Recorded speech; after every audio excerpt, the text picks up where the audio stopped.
Jumpa lagi dengan Madam. Semoga kalian sehat dan bahagia.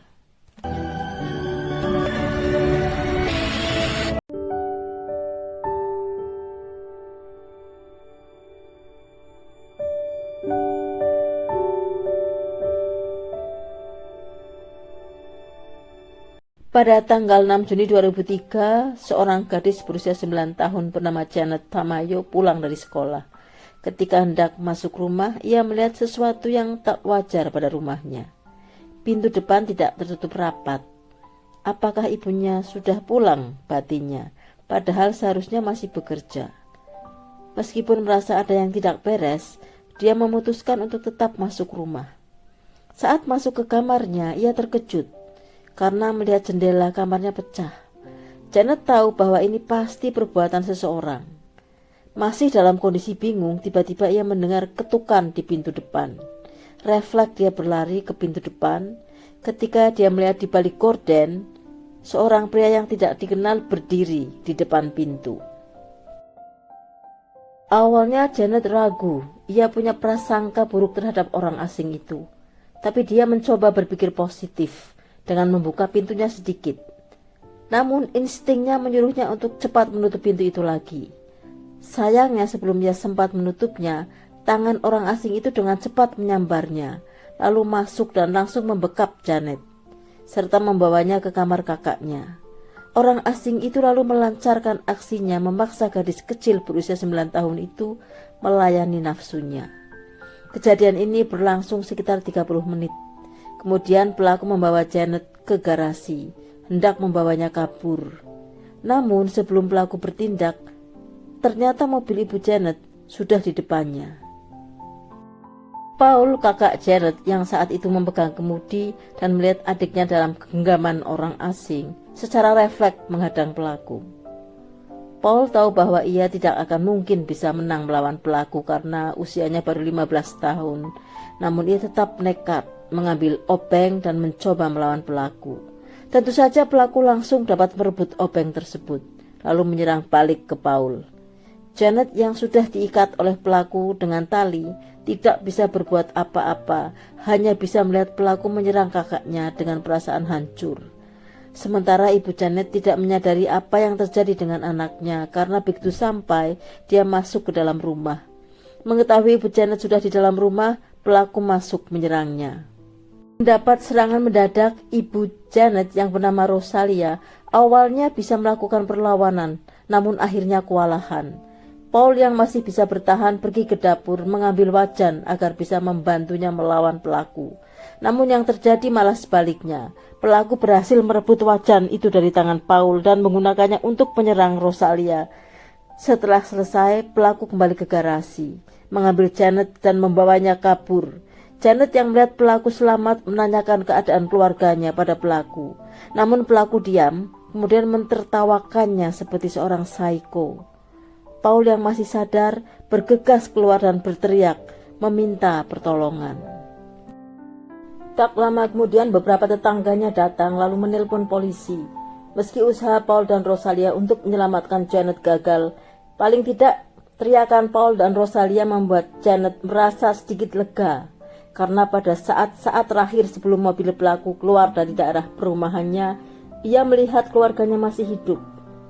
Dalam perjalanan, Janet sesekali berteriak saat ada mobil lain yang lewat. Namun pelaku langsung mengambil obeng dan mencoba melukainya, sehingga usaha tersebut tidak dapat ia lanjutkan. Yang bisa Janet lakukan hanyalah mencoba mengingat semua belokan yang dilalui pelaku, sehingga jika ia selamat, ia akan tahu jalan pulang. Tak lama setelah mobil pelaku pergi membawa Janet, polisi tiba di TKP. Meskipun mengalami luka parah, Rosalia dan Paul menolak dibawa ke rumah sakit sebelum mereka diberi kesempatan untuk menjelaskan ciri-ciri pelaku. Yang mereka inginkan hanya keselamatan Janet. Detektif Heather Randall ditugaskan untuk menangani kasus itu. Detektif Heather melihat bahwa bukti terkuat yang saat itu bisa diinvestigasi adalah rekaman CCTV yang berada di rumah tetangga korban. Namun setelah melihat rekamannya dia kecewa karena kualitas videonya sangat rendah sehingga nomor plat mobil pelaku tidak bisa dilihat. Polisi pun tidak dapat melacaknya. Meskipun penyelidikannya lebih intensif dilakukan, hasilnya tetap nihil. Identitas pelaku tidak dapat diketahui.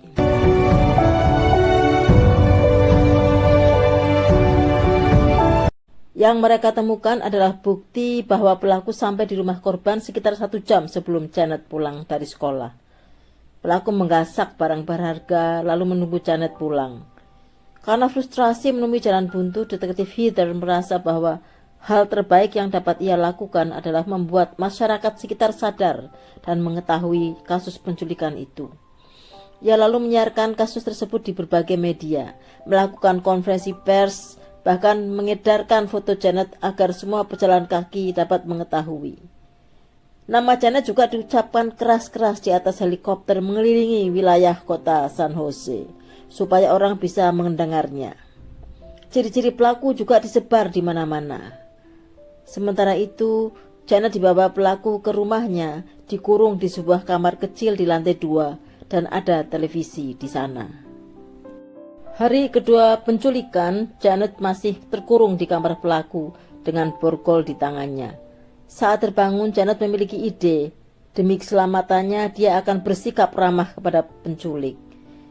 Hari itu adalah hari pertama ia melihat pelaku tersenyum padanya. Ia sebenarnya sangat benci dan ingin sekali marah hingga menyiksa pelaku. Tetapi demi bisa selamat, instingnya mengatakan agar ia tersenyum kembali pada pelaku. Taktiknya berhasil. Saat pelaku pergi, Janet berusaha membuka borgol. Sayangnya sebelum berhasil, dia mendengar suara langkah kaki pelaku. Sementara itu, polisi masih belum bisa menemukan Janet. Salah satu anggota polisi mengatakan pada Rosalia bahwa Janet mungkin tidak akan pernah ditemukan hidup, karena biasanya anak yang diculik lebih dari 2 hari tidak akan kembali. Meski itu menguncang hati Rosalia, ia punya keyakinan kuat bahwa Janet pasti selamat. Pada hari ketiga, Janet disuruh memesan pizza dan pelaku membimbingnya memesan takeaway dengan memberinya nomor handphone dan alamat rumahnya. Janet sangat pintar, ia menghafal nomor telepon dan alamat rumahnya. Setelah pizza tersebut sampai ke rumah, pelaku tertawa karena melihat foto Janet dengan tulisan hilang di atasnya. Katanya, "Aku harus membuangmu dari sini malam ini." Saat dia keluar dari kamar, Janet memasukkan beberapa bukti ke dalam kotak pizza tadi dan menyembunyikannya di bawah kasur tempat ia tidur. Untungnya ia sering nonton cerita detektif di TV seperti CIS, sehingga dia tahu untuk menjerat pelaku harus ada barang bukti. Maka dia mengambil jam tangan pelaku, mainan yang diberikan kepadanya, juga pakaian dalamnya. Namun tiba-tiba pelaku datang. Curiga dengan sikap Janet yang aneh, dia menjadi beringas, lalu menutup kepala Janet dengan bantal, hendak menghabisinya sampai Janet hampir kehabisan nafas.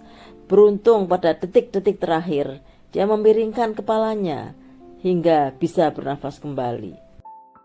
Janet selamat. Pelaku menyuruh Janet ke kamar mandi. Tak lama kemudian ada suara ketukan pintu. Janet mencoba berteriak sekeras mungkin, tetapi penculik menghentikannya dengan menutup mulutnya, membawanya ke mobil meninggalkan rumah. Dalam perjalanan, Janet berpikir mungkin malam ini akan menjadi malam terakhirnya. Dia memutar otak bagaimana caranya agar pelaku melepasnya. Akhirnya dia bicara pada pelaku bahwa sepertinya asmanya kambuh, dia harus dibawa ke dokter.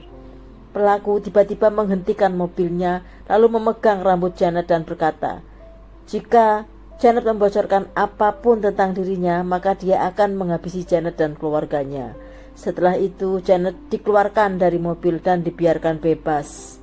Dalam keadaan bingung, Janet terus berjalan. Tanpa sadar, dia memasuki sebuah toko dalam keadaan panik dan takut. Ada seorang pemuda bernama Isa Yasin yang melihatnya dan sadar bahwa Janet gadis yang selama ini dicari, yang banyak diberitakan di media. Ia segera menelpon polisi. Tak lama kemudian, detektif Heather dan anak buahnya datang. Betapa bahagianya dia melihat Janet selamat.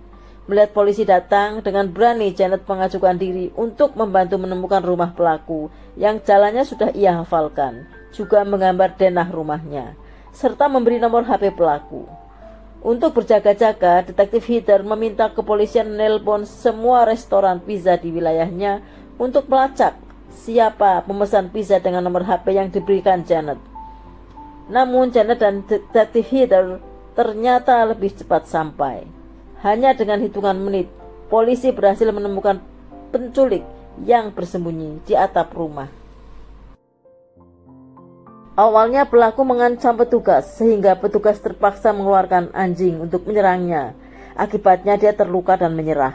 Setelah diidentifikasi, penculik itu bernama David Montiel Cruz.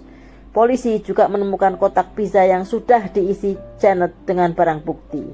David pun dijebloskan ke penjara. Janet dibawa ke rumah sakit untuk mendapat perawatan. Di sana dia bertemu dengan ibu dan kakaknya yang juga dirawat. Tak dapat dibayangkan betapa bahagia mereka. Atas perbuatannya menjara harta, menculik, melakukan kekerasan fisik dan pelecehan pada anak, pelaku dijatuhi hukuman seumur hidup. Selama beberapa tahun Janet mengalami trauma dan mengurung diri. Untungnya pada usia 15 tahun dia bangkit. 10 tahun setelah peristiwa itu, Janet memutuskan untuk bekerja di kepolisian seperti Heather, membantu anak-anak yang memiliki nasib sama dengan dirinya. Suatu saat, Janet yang sudah menjadi polisi ditemukan dengan Heather untuk mengenang keberanian Janet. Sekian dulu guys, semoga kita bisa mengambil hikmah dari cerita ini. Dan terima kasih sudah menyaksikan.